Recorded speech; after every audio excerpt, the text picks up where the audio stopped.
ध्रुव भाई, जर्मनी से थोड़ी सी देसी हवा ले लो, मोदी जी का असली वैल्यू समझो। भाई ध्रुव राठी जी जर्मनी के अपने कोजी स्टूडियो से एक और वीडियो बॉम्ब गिरा दिया है ना।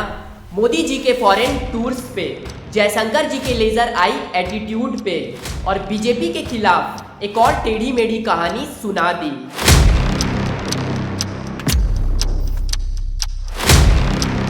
लेकिन भाई थोड़ी सी देसी हवा भी तो ले लो, इंडिया के रोड्स पे चलो, थोड़ी सी धूल मिट्टी उठाओ, तब पता चलेगा कि यहाँ रियल चेंज क्या है। तो आज हम बात करेंगे इन्हीं सब मुद्दों पे, थोड़ी सी मस्ती के साथ, थोड़ी सी सरकाज़म और बहुत सारी सच्चाई के साथ। तो चलिए वीडियो को शुरू करते हैं। ध्रुव भाई, आप बोलते हो कि मोदी जी के 89 फॉरेन ट्रिप्स, 75 प्लस कंट्रीज और करोड्स ऑफ टैक्स पेयर्स खर्च हो गए। 89 फॉरेन ट्रिप्स, 75 से ज्यादा देशों के दौरे की, हजारों करोड़ रुपए टैक्स पेयर का खर्च। ठीक है, कैलकुलेटर निकाल के हिसाब तो लगा लिया, लेकिन जरा ये भी तो देखो इन ट्रिप्स का आउटपुट क्या है, इन ट्रिप से हमें क्या क्या फायदा हुआ। G20 समिट में इंडिया का डंका बजा है। क्वाड में दुनिया के बड़े बड़े प्लेयर्स के साथ हम शोल्डर टू शोल्डर खड़े हैं। ब्रिक्स में भी अपनी आवाज गूंज रही है और अब G7 कंट्रीज भारत के पीएम को स्पेशल इनवाइट करते हैं। ये कोई छोटी सी बात नहीं होती, पर हाँ, अगर जर्मनी में बैठकर सिर्फ गूगल पे ही रिसर्च करनी हो तो ये सब विजिबल नहीं होता। तो दोस्तों, ये सब कोई फोटो ऊपी नहीं है, ये है ग्लोबल डिप्लोमेसी का नया भारत। जयशंकर जी का वो लेजर आई एटीट्यूड वो नहीं होता तो यूएन में हमें कोई सीरियसली नहीं लेता। प्रॉब्लम ये है कि यही एटीट्यूड उनके फैंस को भी पसंद आता है। ये देखो, आज इसे स्लैम कर दिया, कल उस देश को स्लैम करेंगे, आंखों में लाल लेजर लाइट लगाओ, म्यूजिक डालो और सिग्मा रील बनाओ। अगर जयशंकर सर जैसे फॉरेन मिनिस्टर के पास क्लैरिटी और कॉन्फिडेंस ना हो तो फिर फॉरेन मीडिया हमारे पीएम से ऐसे सवाल पूछता है जैसा वो किसी थर्ड वर्ल्ड कंट्री के लीडर से पूछते हैं। जो एटीट्यूड आपको रूड लगता है वही भारत की सेल्फ रिस्पेक्ट का न्यू वर्जन है। और भाई थोड़ी सी हिस्ट्री जानो, जब जवाहरलाल नेहरू जी पीएम थे तब भी फॉरेन टूर्स होते थे, तब कोई यूट्यूब नहीं था तो कोई वीडियो नहीं बनाया कि नेहरू जी का फॉरेन पॉलिसी डिजास्टर। लेकिन आज मोदी जी के टूर्स पे जूम इन करके एक नैरेटिव बना देते हो। अरे दुनिया के साथ कदम से कदम मिलाकर चलना जरूरी है। जब मोदी जी ट्रंप से मिलते हैं या मैक्रोन के साथ चाय पे चर्चा करते हैं तब वो इंडिया के लिए मार्केट्स खोल रहे होते हैं, इन्वेस्टमेंट्स ला रहे होते हैं और डिफेंस डील्स साइन कर रहे होते हैं। ये कोई ब्रोमांस नहीं है भाई, ये है स्ट्रेटेजिक मास्टर स्ट्रोक। जब पूरी दुनिया लॉकडाउन में थी तब भारत ने 90 प्लस देशों को वैक्सीन भेजी। ये गुडविल फ्री में नहीं आती, इसके लिए ग्लोबल ट्रस्ट चाहिए जो मोदी जी ने बनाया अपने टूर से। मोदी जी ने क्लाइमेट, क्रिप्टो, ट्रेड सब पे स्टांस लिया है। भारत अब सिर्फ सुनता नहीं, अब दुनिया भारत को सुनती है।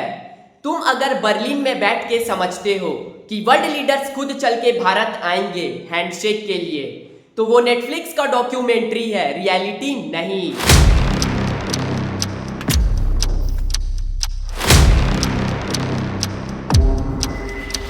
ओह, ये तो बिल्कुल भी नहीं दिखता ध्रुव भाई के वीडियोस में। तो अब बात करते हैं आपके फेवरेट टॉपिक की, मोदी जी डिक्टेटर।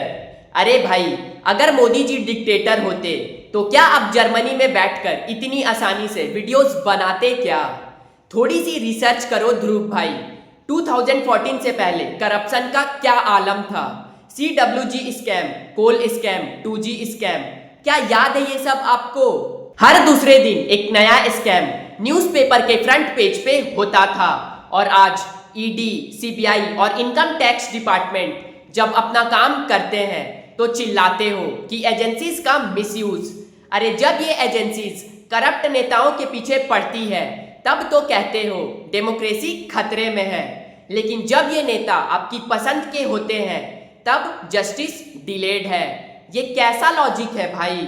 सुनो ध्रुव भाई और उनके अंध भक्स, अंध क्रिटिक्स, जरा दिल से सोचो। आज इंडिया के गांव में बिजली पहुंच रही है, सड़कें बन रही है, एक्सप्रेसवेज चल रहे हैं और डिजिटल इंडिया के वजह से आम आदमी के हाथ में स्मार्टफोन है। 2014 से पहले जब किसी सरकारी दफ्तर में जाओ तो क्लर्क बोलता था फाइल आगे बढ़ाओ, कुछ चाय पानी का खर्चा दो।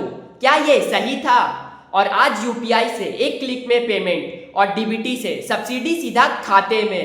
ये कोई छोटा बदलाव नहीं है भाई, ये है रियल वैल्यू का काम जो आपके वीडियोस के इन्फोग्राफिक्स में नहीं दिखता।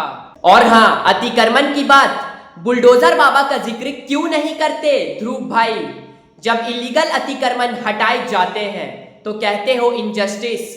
अरे जब ये इंक्रोचमेंट्स नेताओं के संरक्षण में पल रहे थे तब कहां थी आपकी फैक्ट चेकिंग वाली टॉर्च?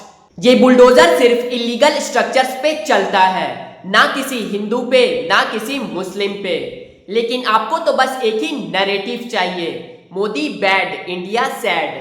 थोड़ी सी ग्राउंड रिपोर्टिंग करो भाई, यूपी के गांव में जाओ, देखो कैसे माफिया राज खत्म हो रहा है, तब शायद समझ आए कि रियल वैल्यू क्या होती है। मैं आपसे एक बात बोलूं, माना कि मोदी जी परफेक्ट नहीं है, हाँ गलतियां होती है और होती रहेगी, लेकिन भाई जरा सोचो, एक आदमी जो सुबह 6 बजे से रात 12 बजे तक देश के लिए काम करता है, 75 कंट्रीज में इंडिया का झंडा लेके जाता है और घर में एक भी दिन छुट्टी नहीं लेता, उसका थोड़ा तो क्रेडिट दो।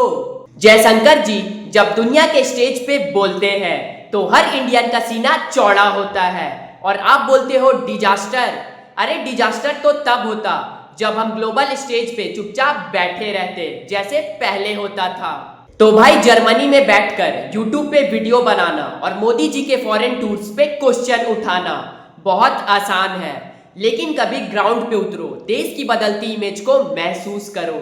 तो ध्रुव भाई क्रिटिसिज्म ठीक है, लेकिन जर्मनी के कोजी स्टूडियो में बैठकर भारत के पीएम को ट्रैवल ब्लॉगर बना दिया, वो सटायर नहीं इग्नोरेंस है। कभी भारत वापस आके ग्राउंड पे देखो क्या इमेज बदली है, क्या परसेप्शन चेंज हुआ है। मोदी जी के टूर्स का इम्पैक्ट सिर्फ एयरपोर्ट तक नहीं, दुनिया के बोर्डरूम्स तक है। तो ध्रुव भाई अगली बार वीडियो बनाने से पहले थोड़ी सी चाय पियो, थोड़ी सी देसी मिट्टी के साथ बात करो और थोड़ी सी रियल वैल्यू समझो। जर्मनी का वेदर तो अच्छा होगा, लेकिन इंडिया का असली गर्मी और जोश यहाँ के रोड्स पे, गांव में और दिल में है। अंधभक्त और अंध क्रिटिक्स दोनों से मेरी गुजारिश है, फैक्ट्स देखो, काम देखो और अपना दिमाग लगाओ, क्योंकि भाई भारत बदल रहा है और ये बदलाव हम सबका है। तो दोस्तों ये था आज का वीडियो, आपका क्या राय है कमेंट सेक्शन में जरूर बताना, और वीडियो पसंद आया हो तो एक लाइक शेयर जरूर करना। जय हिंद, जय भारत।